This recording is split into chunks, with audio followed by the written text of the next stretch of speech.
welcome to the Gauntlet Podcast. Each month on the Gauntlet Podcast, we look back at the games played by Gauntlet folks and played by ourselves here. This month, I'm joined by my co-host, Jamila. How are you doing, Jammi? I'm doing great today. I'm super excited to be here, as always. Good. And I asked Rich Rogers, who is the creator and co-host of the Plus One Forward podcast, to come back on. Hello. And kind of set the topic for the middle of the show, as you'll see. But like all three of us have had experience with what we're about to talk about in the middle section. But before that, we're going to talk about the games we played in. We're recording this in April, so we're looking back at March and early April games. We're going to talk about those, and each of us is going to pick one to dive into. So, Jammi, how was your March? Yeah, so my March, considering how things are going, yes, was pretty good. Off the Gauntlet, I played Brinkwood, as usual, because we have our ongoing drop-in, drop-out campaign. I've been playtesting and working on Apocalypse Keys, but more importantly, thanks to Robert, who came on the podcast. Robert, through Lark Brigade on Twitter, has this whole thing set up with all these solo and do-it games. So I've been going through the list that he has painstakingly worked on. So I played The Silent Garden by Megan Cross and In Service of the Fae by Christina Evans, which are both solo games. So that's been a lot of fun. Oh, neat. Yeah, it's been really good. So thank you, Robert, for all your hard work. Shout out. So on the Gauntlet, I played Neo Shinobi Vendetta, Once More Into the Void, Bluebeard's Bride, Brindlewood Bay, hashtag, I feel like I have to say it out loud, right? Hashtag I know. I know it's an important part of the story, though. And Oathbreakers, For the Honor. You can check out any time you like, but you can never leave. Whew, that's a mouthful. Have a Familiar Ring, and Captain Blood's Odyssey. So that's what I played on the Gauntlet. Yeah. That's a great list. So what do you want to lean into today? I actually want to talk about Neo Shinobi Vendetta, which is, I don't know if you've heard about Lowell, this game. But yeah, Neo Shinobi Vendetta is a game that you made, Lowell, which I really, really love. Every time you post one of the games that you work on or you've been putting together, I just love it so much. So Neo Shinobi Vendetta is basically all my 90s anime dreams come to life. It leans really hard into cyberpunk and the rule of cool. It's about ninjas, and it's about being part of these huge corporations and clans. It's a Forged in the Dark system, which I'll get into a bit, but basically it's based on the game Blades in the Dark, and it's a system that uses a lot of D6s. It's a fairly crunchy system. I honestly didn't think of it as too crunchy until I started playing with more Gauntlet folks, and they were like, this game is really crunchy. And I'm like, oh yeah, that's a good point. I just, if you don't give me armor class, I keep forgetting how crunchy other games can be. Fair enough. Right. What else about Neo Shinobi Vendetta? It focuses on subtlety and hidden agendas as you build up your power, earn secrets in order to seek out vengeance and reclaim your honor. And it's an excuse to be really cool ninjas in a really cool... It's very cyberpunk, but it's more geared towards the fantasy, science fiction, rather than anything hard sci-fi, which I always appreciate. Did I get that right? Do you feel like Yeah. Talking about what worked for me, number one, the setting and premise are fantastic. It's really, really good. I cannot overstate the classic 90s anime feel. It's very Akira, it's very Patlabor, it's very Appleseed, and it's really good. Another thing that I really like is that it's Forged in the Dark. I know not everyone is a fan of the Forged in the Dark system, but I really, really like it. I like how it mechanizes interactions, it mechanizes these social aspects in a way that I really enjoy. It feels, at this point, like putting on something comfortable and then just going for a run with it. I really like it. I know that Forged in the Dark takes a while to get used to. I know that not everyone can hit the system well or appreciate the system, which, I'm totally accepting of. Playing original Blades in the Dark now is really difficult for me. Vanilla Blades is super hard for me for lots of different reasons. But a lot of it is that these systems really get in the way after a while. I think the downtime system in the original Blades in the Dark gets in the way like the fact that it takes so long and it's not that interesting compared to like when you're on the job, when you're on the mission in Blades. So I really like these new Forge of the Dark systems because they're these great things about having anything that's an open system. You see how designers are like really getting into it and moving things around. Like Girl by Moonlight is another great example of pushing that stuff around. So with Neo Shinobi Vendetta, I felt like it made a lot more sense, like with the secrets and the move sets and the playbooks. Like it was just many more interesting choices. It was really like a lot of fun for me. So one of the things I like is just seeing how fortunate I can be pushed into interesting sections. It's an interesting thing. I'll say two other things about this. One is this is Sherry's first like hack. This is the first time she's actually, because I set up the premise and she did all the rules writing. And I think I may have said this before on the show, but she had no idea how complicated the mechanics were in Blades in the Dark until she sat down and really worked through it. And then she was stripping things out and focusing in on things. Nice. The other thing is that the shape of the game now, with a lot more space for our role playing and so on, comes out of having played Blades in the Dark, but also comes out of the last time that I ran New Shinobi with Rich and some other people. I ran it in Fate, and it was super action-packed excitement, and it was really cool and stuff. And we had just brilliant scenes, and afterwards they were like, you know what? I'd like to know something about our characters. I'd like to maybe have a chance to see their inner lives. We've got all this stuff, and while we've just had a really cool, adrenaline-filled session, I have no idea who these people are. And so that pushed Sherry to really kind of add a whole RP section into it. Nice. It's cool. You added role-playing into a role-playing game, Lowell. That's great. Oh, gosh. I do think that's another good point. Basically, what I'm less sure about when it comes to Forge of the Dark in general is that it demands a lot more from the GM. So the GM has to put in those RP moments. The GM has to so usually the best way to do it is through Devil's Bargains, is to have their past show up, is to have it come crashing in and getting in the way. But the problem is there's nothing mechanically that's built into it initially. Oh, wow. Yeah. So when I run Bridge, I hadn't thought about it that way. A lot of other games, a lot of our PBTA games and things like that have mechanics that you can just go to get those RP moments, but there's not many options for the players to do that. Yeah. Nothing mechanized. Yeah. That is correct. Exactly. Wow. Right. I hadn't put that together until just now, literally. Yeah, I see some interesting things for example, in Hello World, which is another Forge in the Dark game, because I always like playing the talky, shifty characters.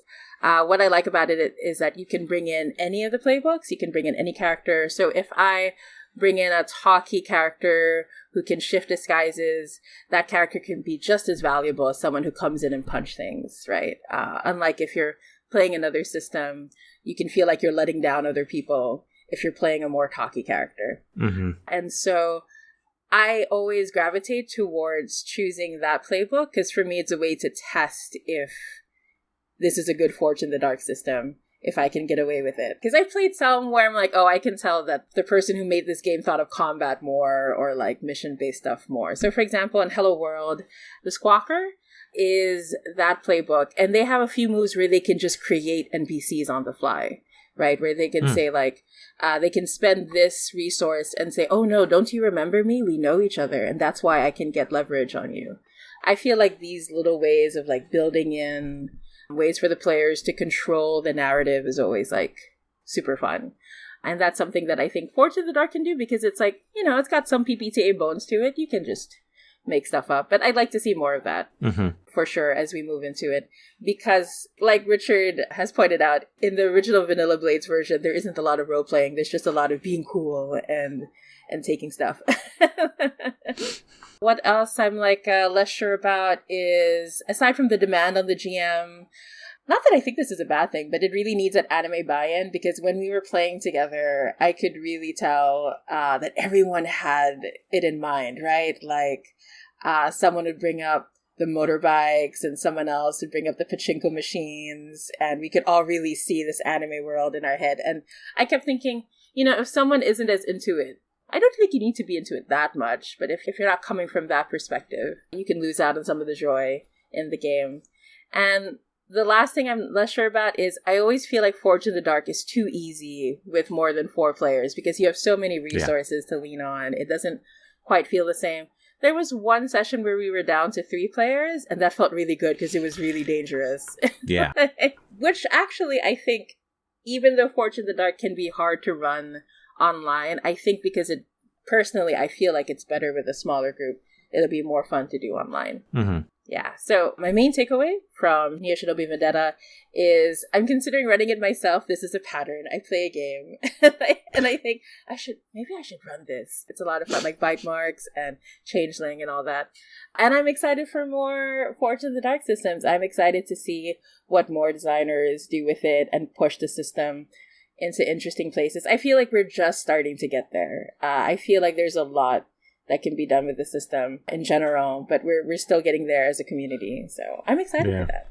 I think the early things, both Band of Blades and Scum and Villainy, the other 2 really big ones that are out there, are like just a step past Vanilla Blades. Yeah.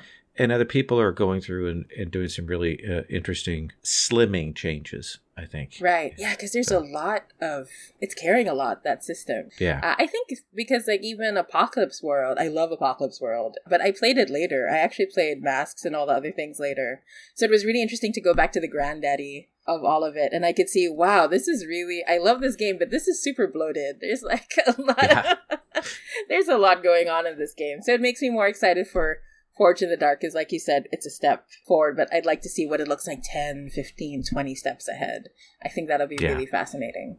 Rich, let's come to you. Hey. Rich, how was your March? I'm looking here at the planning document, and I can see these are 2 solid paragraphs of games that you've written down here. I added names and stuff, but it's not that. Okay, it's a few games. I played... It's a few games. It's a few.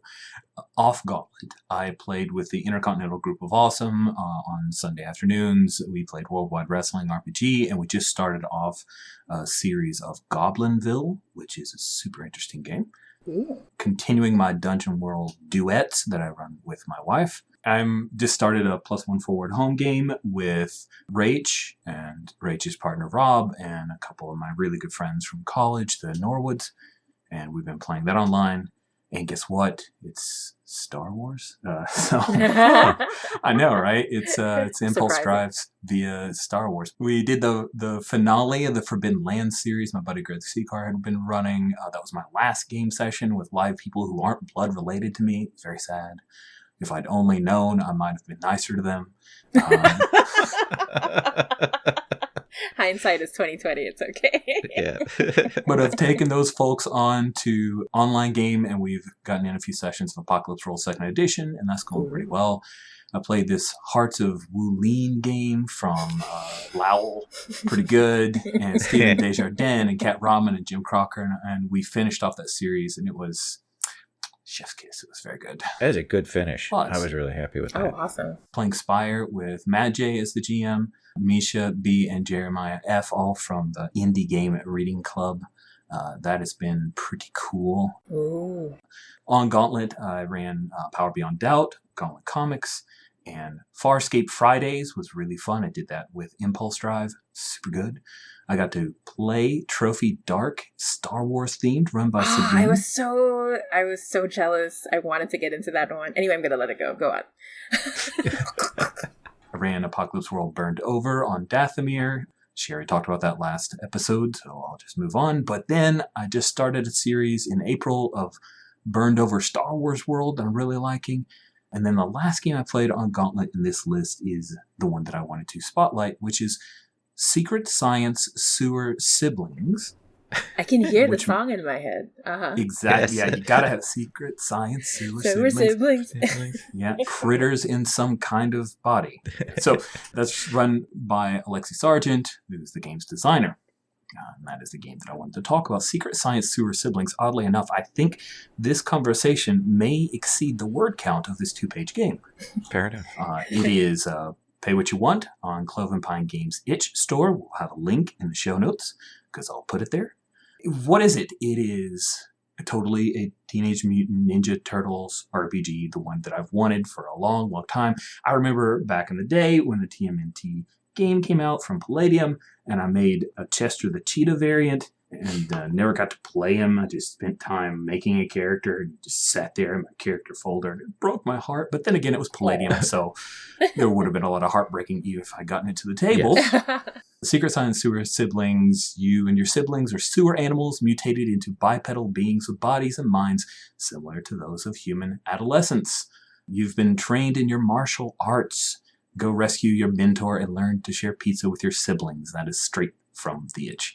It's an RPG in the vein of Lasers and Feelings. The complete game, as I said, is 2 pages. 1 page for players, another page for the GM. What worked for me is nostalgia, that thing that sells a lot of games. The mechanics are snap. You have 4 stats. You roll under your stat on a d6. You get bonus dice for character-specific stuff, which means that when you lean into your shtick, you're pretty awesome. Teammates can help you out, which give you a reroll.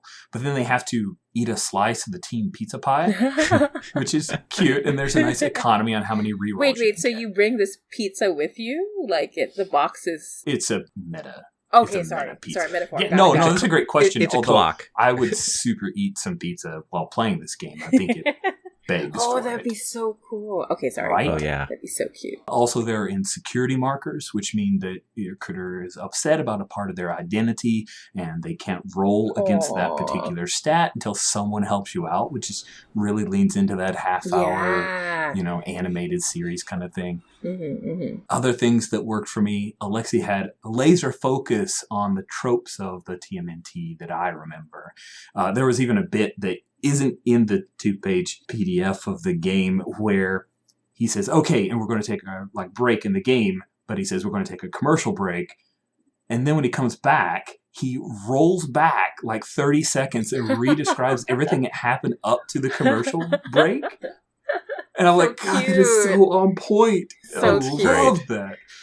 One of the things that surprised me that I didn't see it in the rules, but once we experienced it, is that the game allows you to pick your own critter, right? You're not just a turtle. In fact, there's a list of some animals, but you really could be just about anything you want. I think we had a crow, we had a skunk, I think, whatever you want. And one of the themes of 4S, as I'm going to call it, because I'm going to stumble all over the place if I try to say it too many times, is that it's about a found family. Aw. Which, that's the heart of Teenage Mutant Ninja Turtles. But when everybody's a different critter rather than all turtles, it felt even more genuine to me. Wow. And I really liked that. That was cool. And it also gave us lots of Pinterest memes that we could throw up of various anthropomorphic animals. Less so in turtles, but it was fun. Things that I'm less sure about. It's a pretty light game. Doesn't have an expectation that you're going to play more than a session or 2. I would really want something that's a little more robust so I could run it for a month. I don't know. That's the thing I do. It's only 2 pages, so if you don't care about Teenage Mutant Ninja Turtles, you might be lost in the nostalgia power. And the GM section is just 1 page. It has some good advice, but it really leans on GMing Ken from other games and previous experience. So I don't think there's any 1 page that could teach anyone how to GM. So Right. I think it's good for the space that's allowed for it. I think Alexi did a good job of setting that up. Anyone who's run games before can jump right into this and run it. But still, it's a thing. If this were the first game that I'd ever run before, would be a little lost. But I'd be lost regardless. Do you think the world needs a Teenage Mutant Ninja Turtle, full-on game? And what do you think that would look like, if ever? So there are a number of games that want to do that, and no, I don't think a full-on game, like a game where I'm going to play to 14th level, my 14th level rabbit creature.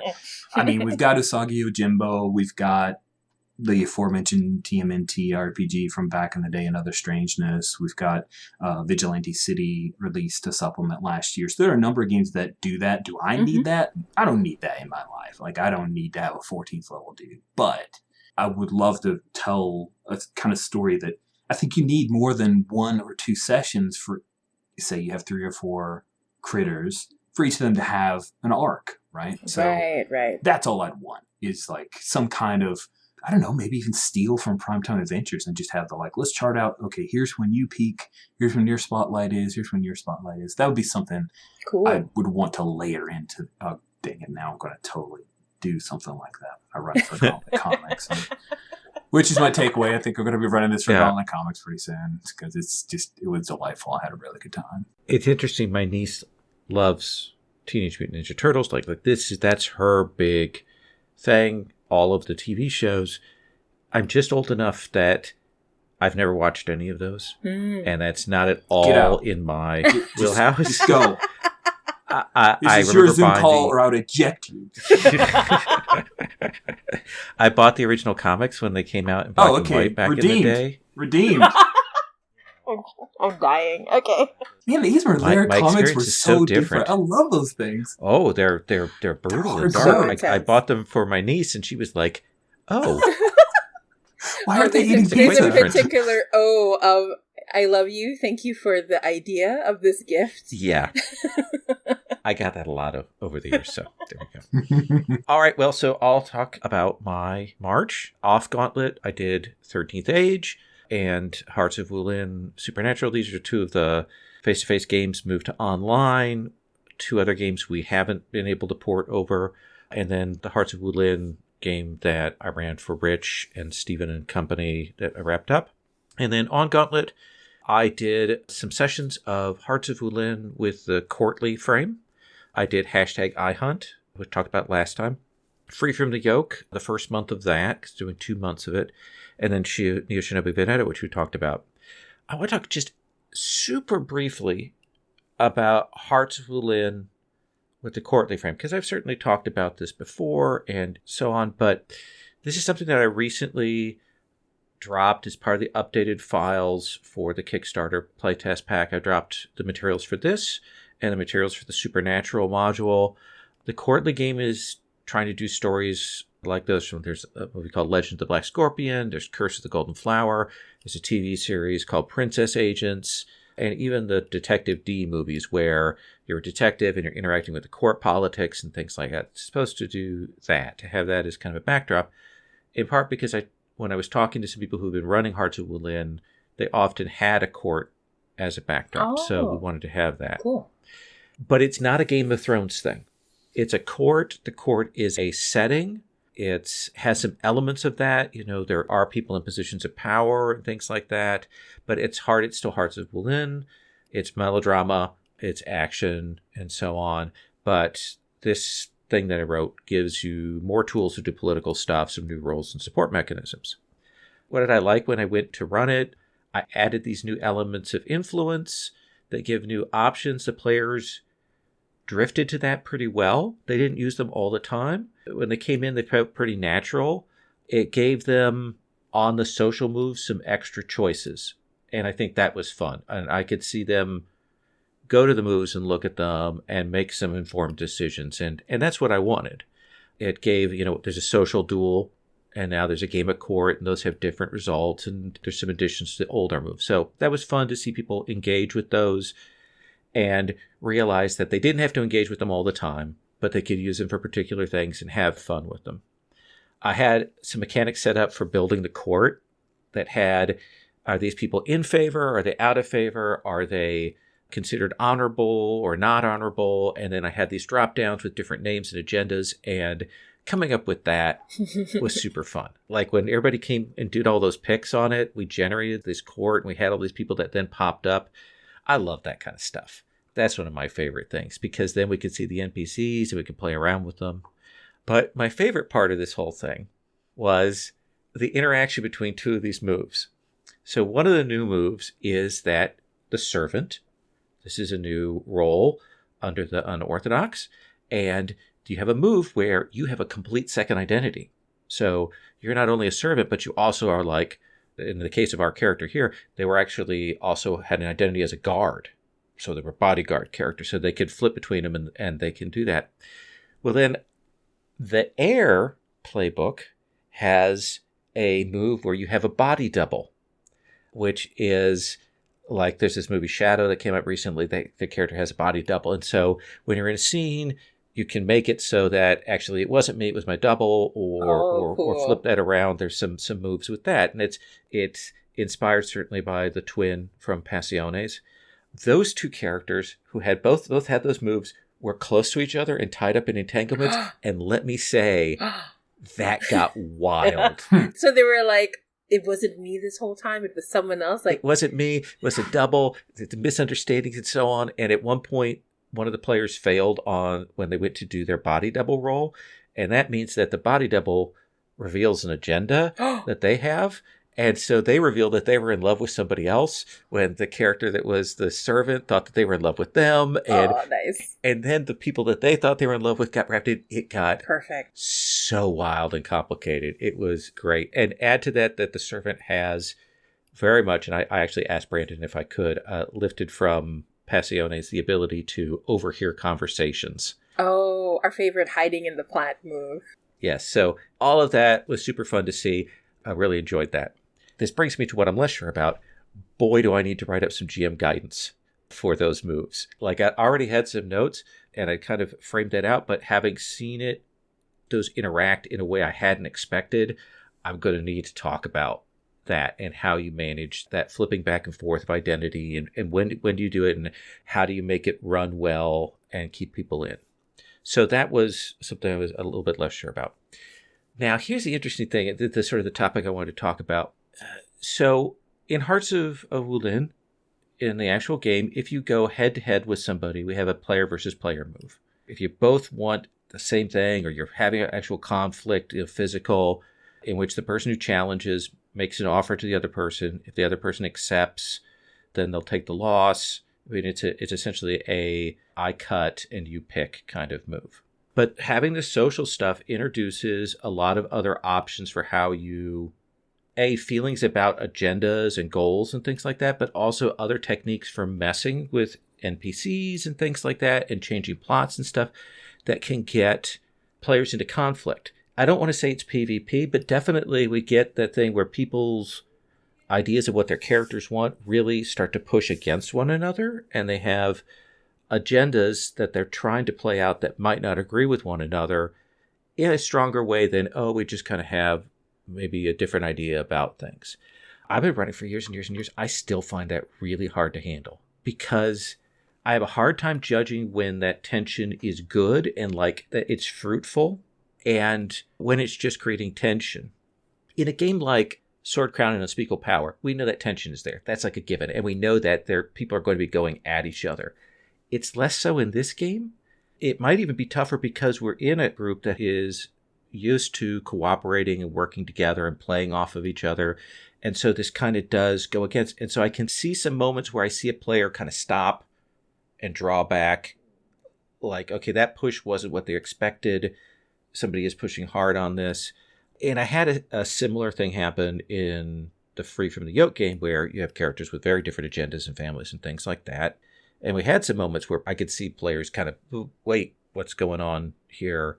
And I'm still getting used to that. It's something I think you have to be aware of. We have games where you're like, okay, well, it's not PvP, but they kind of have different agendas. I think the only thing I can say is, as a GM, you have to be constantly and repeatedly checking in. If somebody says that I'm going to do X thing, and as a GM, you see that that's going to impinge on another player's NPCs or plots or plans or things like that, it's a moment where you have to pause and say to another player, okay, so this is what they're doing. Are you cool with that? And that's what I've gone to as my go-to, and it's been okay, but it's still, I don't know what frazzles me about it so much. All right, listeners, we're going to go to our second segment.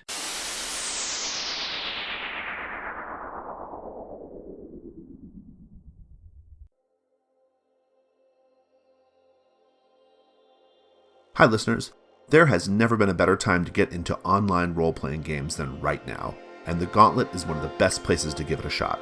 We've been organizing and running hundreds of game sessions each year since 2015, and we're always happy to welcome new players. Today I want to talk about two things, Gauntlet Hangouts and Gauntlet Community Open Gaming. Gauntlet Hangouts is our regular weekly game schedule where players and game runners come together to run the best indie tabletop role-playing games around. Right now, we have a limited number of $10 spots available on our Patreon. These $10 spots are the best way to get involved with Gauntlet Hangouts because they give you RSVP priority for new Gauntlet Hangouts game sessions. These $10 spots also come with the regular benefits of Gauntlet membership. the Codex magazine, access to our Slack group, and you help keep podcasts like this one going. But you need to act fast. There are only 35 of these $10 spots available for calendar year 2020. The other thing I want to talk about is Gauntlet Community Open Gaming. Gauntlet Community Open Gaming is a special weekend of gaming we have put together to help support folks who are trapped in the house because of coronavirus. The first Gauntlet Community Open Gaming weekend is April 16th through April 19th. This special event is completely free. Anyone can join up and play, and features an amazing lineup of games from Hearts of Wulin to Trophy to Pasión de las Pasiones and much more. To learn more about Gauntlet Hangouts and Gauntlet Community Open Gaming, head over to our website, gauntlet-rpg.com. Thanks. So in our second segment, we have a guest come and talk about a project they're working on, or a game they're excited about, or game requests. This time it's a little bit different. Because we have an issue that has popped up right now, we asked Jamila and Rich and myself here to talk about our advice and experiences for moving face-to-face games to online. I'm hoping that you're listening to this a few years later and that you don't have to worry about that. But that's where we are literally right this second. Rich, you're our guest for today. So is it okay if I start with you throwing out your 2 cents on the topic? Welcome in, face-to-face gamers. Welcome to what we have maybe not perfected, because gaming is never a perfect thing. It's just this beautiful, ever-evolving object or medium of play. But I'm super excited about people who are giving it a shot. I know that the situation is not wonderful, but we can still have fun together, and that's great. For the last 2 weeks, I've been running an Apocalypse World 2nd Edition game for a group that had never played online. Wow. Oh, wow. I'm running 1%er Swoop Gang, which is my Star Wars 1%er hack, for next week at the Open Gaming event, next week as we record this.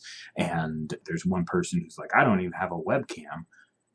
What do I need to download? I don't know what to do, but they're giving it a shot. And another person who I know from Tavern Keeper, from Play by Post. Oh, wow. I don't know how much John does online games or not. I'll find out. So it's been exciting. Also chatting with Paul Beakley, who has taken his weekly face-to-face group and moved them online. And he's learning the joy and sometimes pain of character keepers and all that good stuff. Let's talk about some things that I would suggest to people who are bringing their face-to-face group to an online tabletop RPG. I think this could be really basic for the old heads, the grognards of Gauntlet, but it's some stuff that I wish someone had told me. And it's some stuff that I'm like being reminded of as I help people get used to this. So the first one, most important to me, go slow. Rinse and repeat. You will repeat yourself a lot. Gamers are smart. We're a really smart bunch, but there's a lot of a learning curve to not just role-playing at a table and playing and stacking dice, but now you've got to have the right browser, and you've got to get your webcam and your microphone, and you got to know which screen to look at, and you got to know your audio inputs, and do you have the internet that's good enough, and all that crazy stuff. So be prepared to screen share, provide your mobile phone to your players if you know them and trust them with that, because they may not be able to get online. You may have to do some like literal tech support to show people what's going on. People are going to get lost. They're going to space off, or they might have other distractions because guess what? They're at home. A lot of these people haven't set up a specific room for gaming. Like they're going to have their kids in the background or their significant other walking behind them. There's going to be a lot of distractions, so go slow and rinse and repeat. Do not berate your gamer friends, even if you are a little upset that you've literally said this 3 times. Suck it up. Don't be a dick. Shorter sessions. Face-to-face game, 4 or 5 hours. I remember C-Car ran the first Forbidden Lands game. It was a literal 8-hour slog. That was college me who could hang with that. Long time ago. Old me can't do that anymore, and it's exacerbated by online. For sure. I kept my online sessions at 3 hours, and I think 2.5 of like actual play is primo. 5 to 10 minute break in the middle, because sitting in front of a webcam and a computer screen without moving, because then you won't be seen by anybody for hours and hours is literally tiring. Like sitting still is tiring, but it is because you have to emote and you got to track stats and you got to stare at people, little tiny boxes of people trying to understand if they thought that was a good moment or a bad moment and trying to read the room when the room is seriously 4 little few inch boxes. It's hard. So take breaks, shorten your sessions. The great news is you don't have to go anywhere, so your travel time is gone. Yeah. You can play 2 sessions in a week instead of one really long one. Be smart about it. Smaller groups. Live games can run with 4 to 5 players, no problem. With crosstalk online, it's a killer. There are no nonverbal cues. You can only see somebody's upper body. So when you have 4 people trying to talk at once, it's bananas. I run games now with 4 to 5 players, but there are specific things that I do, that I've trained myself to do, that I would not recommend you do for a while. Oh, yeah. I have 6 players in my 13th age game that moved from That's right. face-to-face to online. The only reason that functions at all is I have literally played with that group for 6, 7 years, maybe more, maybe even going up to 10, and that they know each other and they know each other's cues. Otherwise, no, I would not do that. That's crazy bananas. If I run a game for more than 3 players, I will spend most of the game session running the scenes in pairs or solos. And then I just kind of hot swap and I'll just do dramatic cutting, right? So we've got these 2 people over doing this thing. Boom, boom, boom, boom. We do a few bits. Bam, we jump over to these people. And I try to keep everybody moving at about the same pace plot-wise. And that way everybody gets some spotlight, some downtime, but never have to sit there for too long. It's tiring. It's work. It's worth it, but don't start off that way. Just 2 to 3 people. Like, just try it. Just baby steps. Yeah, just give yourself time to get used to it. Yeah. Put on those cool orange wings and get in the pool on the shallow end. It's cool, man. You do not have to prove your badassery yet. This is the single most important thing. Lowell and I kind of discovered this together. Call people by name. Yeah, you can no longer absolutely. ask open questions. Like, do not say, what do you guys do? Unless you don't want to achieve anything for the next 2 minutes. This is my lost 2 minutes spiel. So the thing is, if you don't call on people and you just ask an open question at the table, which in a face-to-face game, totally legit, do it all the time. It's amazing. Things bubble up, popcorn conversations. It really shows people they can emote in characters. They can just react and not even say anything aloud. But you do that online. And what you get is this dead silence. Then 2 people try to talk. They apologize to each other. Then you get to watch the No You Go game. No, you go. No, you go. No, it's okay. It's okay. No, I went last time. You go. It's like, I'm going to make a mechanic for who goes. Like, now we have initiative for talking. So just call people by their name. Just like, hey, PC, I'm directing this specific thing to you. Yes, you're a bit more of a director, and maybe you feel like a game session is like a jazz session. You gotta get out of that habit, unless you really want to waste time, because that's all you're going to achieve, is literally wasting time by asking open questions. Yeah, because I think online people are looking at the screen, looking at someone else if they're going to go first. It gets, super awkward. Mm-hmm. Yeah. And you can still ask the question, like, what is the group going to do next? But then you go, all right, let's figure out what we're going to do next. Sherry, what do you think? Right, Yep. right. You know, and also this allows you to run the traffic for people who have not talked for a while, or people who you know have a strong opinion about this. Yes, indeed. Very clever, Lowell. Yeah, that's the thing. And I'm dominating, but let me get in this last point, which has a sub point.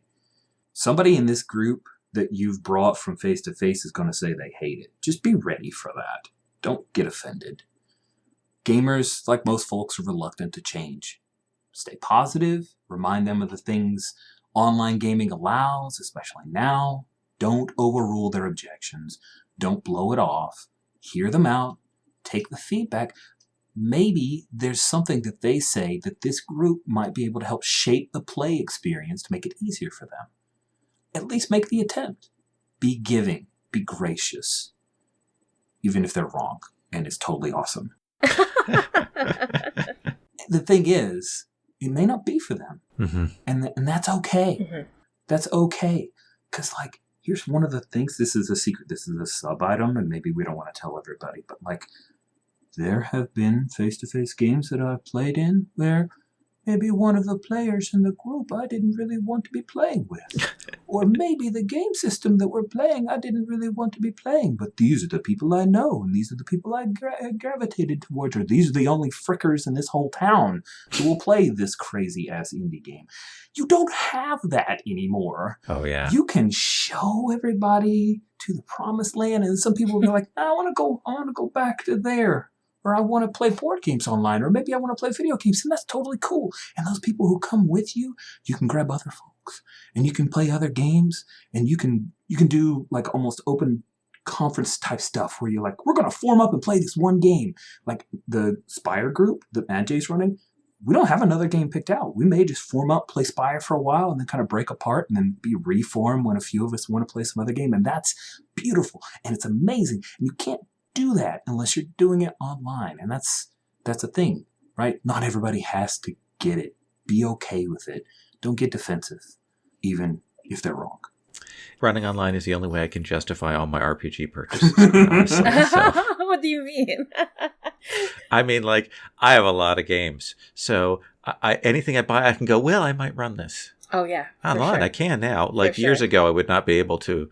You know, there were games I was like, I bought it, and I was like, nope, this is never getting to the table. Yep. I know, my group. Right. I get it. Jammi, let's get your take on this. Yeah, actually, I do want to also bring up a really good point that Richard brought up in terms of like, in face-to-face, especially here in Manila, I don't know, we're so talkative. Like, we're the type of people where someone says goodbye and we're stuck standing by the door for 2 hours. It's really awkward. So you're like an American Southerner. Yeah, I hear that a lot. I hear that a lot. It's great. So which means like there's so much distraction. And what I like about online gaming, which I think is such a great tool, is you can just keep that literally to the chat side on the bar. Like people can just go. Oh, yeah. Like I love playing with Sabine because Sabine will say all these funny things. Like they'll bring up like all these Star Wars references. That's what I like about online gaming. You can keep running that on the side. You can bring up all your puns, all your jokes, all your plans on the side. But then everybody is just, the GM can focus on like what Richard brought up, those scenes with just like 1 to 2 people. And you can keep these things running concurrently. And this is something you cannot do face-to-face. After I started playing on the Gauntlet and I went back to face-to-face, I thought, I missed that chat sidebar. Like I cannot have that anymore face-to-face. For me, I started playing online with the Gauntlet, or just playing online fairly recently, like it was just last year. And I didn't have a webcam until I joined GauntletCon. And so I just asked my partner, can you just buy whatever, like just the cheapest one, and it's still the same one I'm using. And it's still working fine. So I think something to remember is that you don't need to have like the best equipment. You just need something that will just work for what you need. Absolutely. But also you live and die by your online materials because it is so hard. I've seen GMs, like, they play test or they play their games face to face, and then when they bring it, they're like, oh yeah, there's the PDF, and people will just use it.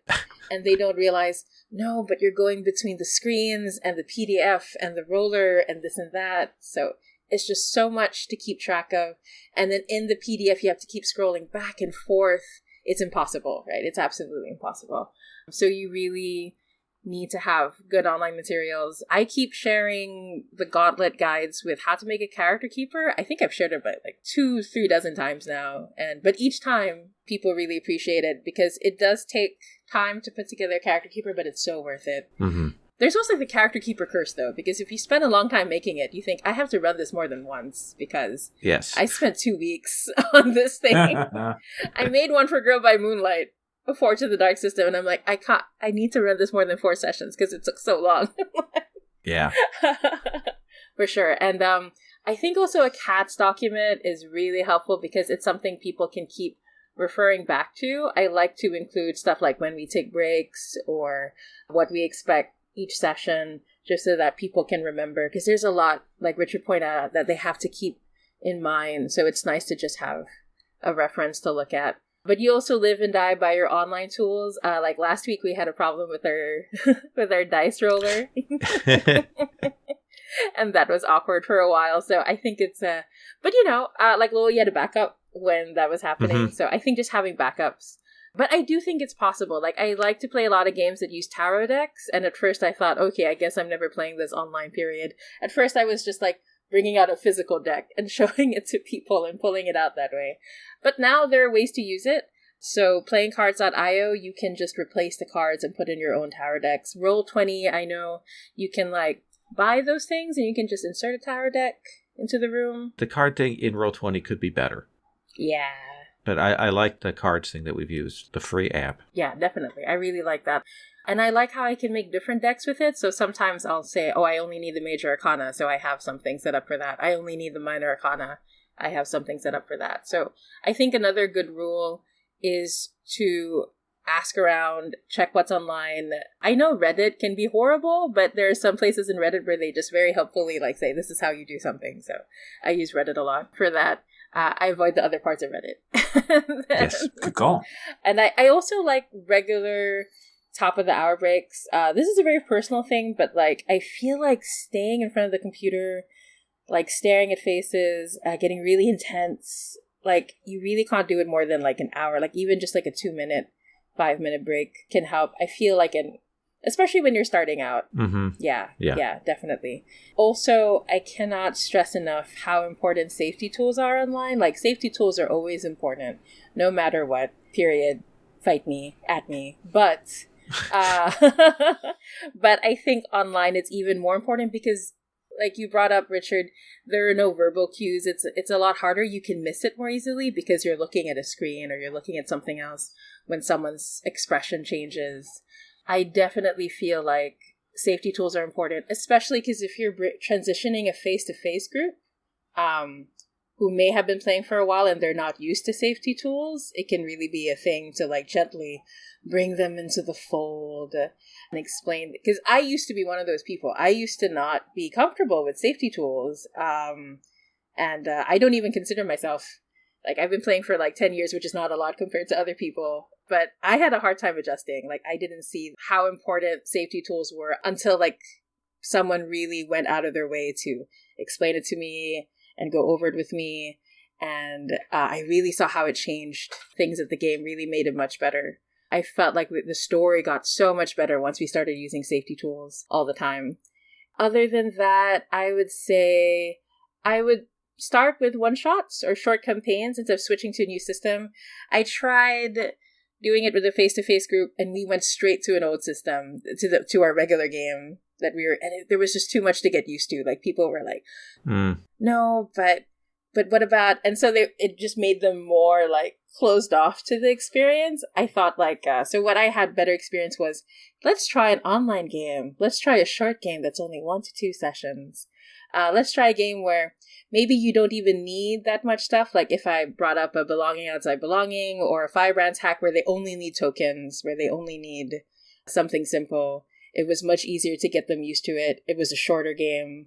Recently, I played Shitty Ensigns with Lowell. I think that would be perfect because, like, oh yeah, because it's just a dumb, silly, fun game. I mean, you do have to roll dice, but there's only one move. It's straightforward. I think that would be really fun. Quite possibly our sewer sibling game would be really great just to try it out. I think that would be fantastic to shift people over to the online experience. That's really insightful, Jammi. I totally agree with that. Oh, thanks.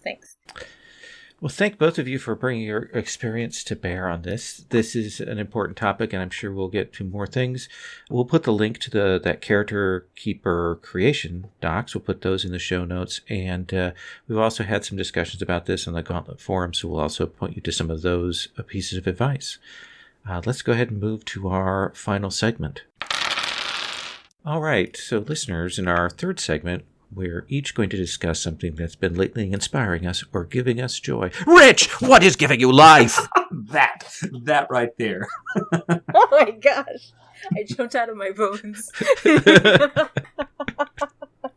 So this one's an easy one. I have really been enjoying the Star Wars Clone Wars Season 7 on Disney Plus, as well as Star Wars Resistance. The Clone Wars stuff from Bad Batch through the current arc with the Martez sisters, who I just want a Martez Sisters Ahsoka show now, especially after this last episode. It was just really good. And the Star Wars Resistance stuff, well, it's like the least of the Star Wars shows, is still, it's got some cool moments. It had a casino with a hut. I liked that. So yeah, it's just fun to see Star Wars stories that I have never seen before, some brand new, some that were on Disney XD when I did not have that channel, and I'm really enjoying it. I'll be sad when I've gotten through Resistance and when the Clone Wars season is over, but for now, I'm loving it. Awesome. Jammi, what's your giving you life? Yeah, so I have this weird obsession with cooking shows, even though I cannot cook. If I go to the kitchen, my cats stare at me because they don't know what's going on and they're worried for me. That's how bad it is. My partner does all of the cooking, but I love watching cooking shows, and I love to give him unsolicited advice, which actually helps. But if I do it myself, like I tried cooking Valentine's Day dinner a few years ago, it took 6 hours just to make. All I made was like bacon, French toast, and hash browns. I don't know. It was a disaster. But I love watching cooking shows, especially on YouTube. So I love, in particular, Mythical Kitchen. They have like some weird peak millennial energy. It's really funny. It's really weird. And they have really weird stuff like trying to push together things like Flaming Cheetos and Pop-Tarts into one snack. It's really great. It's like watching Frankenstein coming to life. Mm-hmm. So I really enjoy it. That's what's been giving me life lately. Awesome. So mine is a dumb little thing. In some of my recent games, rather than like coming up with new names, I've been using names from old games like 10, 20, 30 years ago. Oh. Like all of the names that are happening in the new Free from the Yoke sessions are all taken from an old Rollmaster game where I had these Polish-inspired names like Sniadosh and Rozbudwi and Pomysy, and all of those that were kind of big in the campaigns I'm reusing, and they don't know it, but it gives me a little bit of frisson of, I dig it. If you had names that were awesome when you used them before, why not use them again? Yeah. So cool. It's great. I have a friend, I only found out 4 years into us gaming together that every name he comes up with is related to Assassin's Creed somehow. I only found out when I started playing the games, and I was like, wait a minute, this is his character from our Blades game, and this is his character from our D&D game. Oh, that's wonderful. But it gave him... I love that. Yeah, it gave him a lot of life, I think, so... Yeah. Listeners, that's our show. The Gauntlet is supported by our Patreon. Backing us on the Patreon gives you RSVP access membership at certain levels. It can also give you access to our Slack. And we also have our magazine, Codex, which is a really amazing piece with lots of diverse artists and creators in that. If you need to contact us, you can contact us at Gauntlet RPG on Twitter. If you'd like this, we have a whole network of podcasts, like the aforementioned Plus One Forward, our PBTA podcast by Rich Rogers and Rach. Yay! Fear of a Black Dragon, which is our old school podcast, and we have a whole archive of other amazing shows that are out there. The Patreon supports that. So if you like those podcasts, maybe back the Patreon to help that out. We also have forums, and you can check out all of that at gauntlet-rpg.com. That's the place to go and check that out. It always helps if you rate and review the show. People find it, comments, anything like that. If you've had a chance to sit around and have been enjoying it in this time of troubles, consider doing that. Jammi, thank you once again for co-hosting. Yeah, thanks for having me. And Rich, thank you for coming on and giving us your story. Thank you, Lowell. And that is our show.